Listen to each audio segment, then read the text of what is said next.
Back to our channel. So today in this video we are going to discuss about how to schedule TikTok. So without wasting much of our time, let's get straight into the video.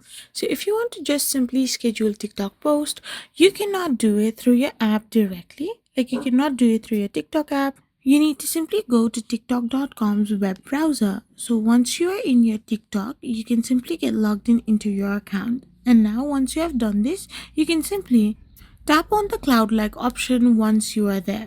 So once you're there, you need to edit and upload your video.